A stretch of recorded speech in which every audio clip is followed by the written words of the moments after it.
Tá muito bem, Chico. Chico, tem aqui uma pergunta de Dona Maria Lúcia Silva Gomes, Avenida Tucuruvi, 763. Pergunta como se explica o homossexualismo e a perturbação no comportamento sexual à luz da doutrina espírita. Temos tido alguns entendimentos com espíritos amigos e notadamente com Emmanuel a esse respeito.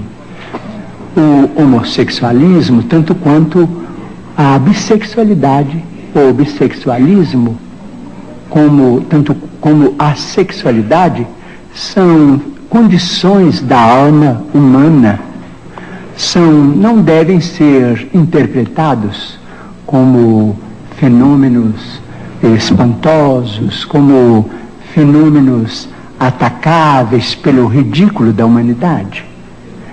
Tanto quanto acontece com a maioria que desfruta de uma sexualidade dita normal, aqueles que são portadores de sentimentos de homossexualidade ou bissexualidade são dignos do nosso maior respeito.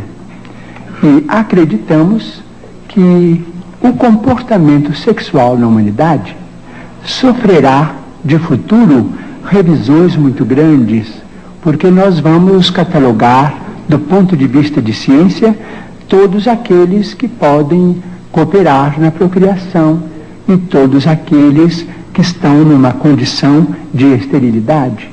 A criatura humana não é só chamada à fecundidade física, mas também à fecundidade espiritual. Quando geramos filhos através da sexualidade dita normal, somos chamados também à fecundidade espiritual, transmitindo aos nossos filhos os valores do espírito, de que sejamos portadores. Não nos referimos aqui aos problemas do desequilíbrio, nem aos problemas da chamada viciação nas relações humanas. Estamos nos referindo a condições da personalidade humana reencarnada, vamos dizer, muitas vezes portadora de conflitos que dizem respeito, seja a sua condição de alma em prova, ou a sua condição de criatura em tarefa específica. De modo que o assunto merecerá muito estudo e poderemos voltar a ele em qualquer tempo que formos convidados num próximo pinga-fogo. Vamos dizer com licença, porque nós temos um problema em matéria de sexo na humanidade que precisaríamos considerar com bastante segurança e respeito recíproco.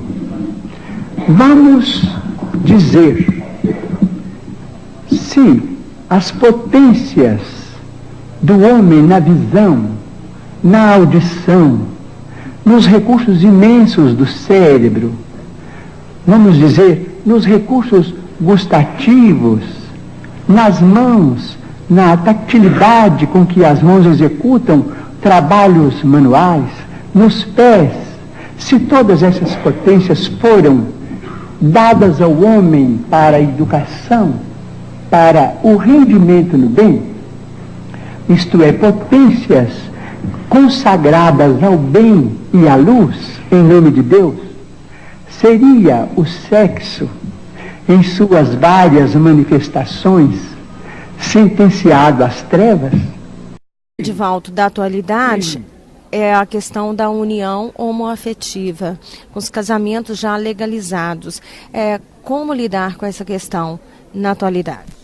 É perfeitamente natural que pessoas que se amam e que se vinculam pela profunda afetividade legalizem essa situação. Não vemos nada que choque dentro da problemática do espiritismo.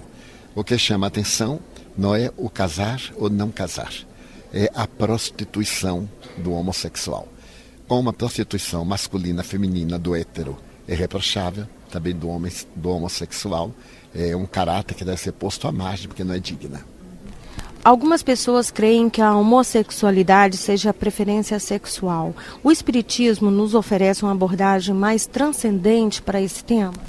Normalmente, segundo a genética, trata-se de um fenômeno da própria genética. A pessoa tem este ou aquele gene que leva o indivíduo à afetividade com esta ou aquela pessoa.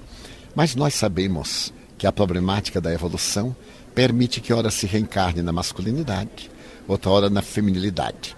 Alguém que durante um largo período reencarnou em uma polaridade, se de golpe vem noutra polaridade, esse indivíduo vai ter a polaridade diferente da psicológica.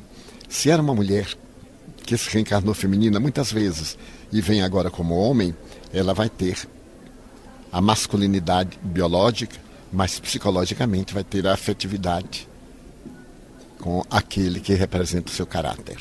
A homossexualidade é uma aprovação para o espírito? Não, é absoluto. Hoje é uma escolha do indivíduo. Pode ser uma escolha hoje. Hoje tornou-se tão popular e tão estimulada que no período da transição, quando o jovem está definindo a sexualidade, diante da divulgação em massa da questão que deveria ter um caráter mais restrito, o jovem opta pela homossexualidade. Se as relações homossexuais caminham de encontro à perpetuação das espécies, a intensificação de sua prática contraria as leis naturais? Difícil dizer que contraria, mas impede a perpetuação da espécie. As criaturas foram criadas, macho e fêmea, para poder reproduzir-se. Mas na área do sentimento, a questão vai muito além. Desde que o indivíduo tem a homoafetividade, ele merece todo o respeito, mesmo que desse relacionamento não saiam filhos, o que seria ideal nos relacionamentos heterossexuais. Isso caminha para a evolução da humanidade? Não caminha para acabar com os preconceitos. E é uma evolução? Pode-se dizer que é uma evolução na forma de encarar os fenômenos da vida. Mas todo mundo se preocupa com a família, perpetuação da família. Como lidar com esse processo? Achando perfeitamente natural e orientando. Razão pela qual os pais têm de conviver com os filhos para poderem saber quais são os problemas que os dominam nesse período da transição sexual. E qual a opinião do senhor, com base nos preceitos espíritas, com relação à oficialização dessa união civil homoafetiva?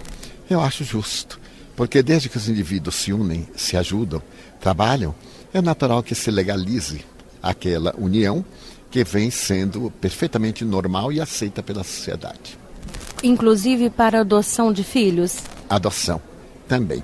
Eu acredito, principalmente em nosso país, quando vemos o número de menores abandonados na rua, e esses meninos podem ser amados, ternamente envolvidos em carinho, dando-se oportunidade de progredir, não vejo por que não adotar.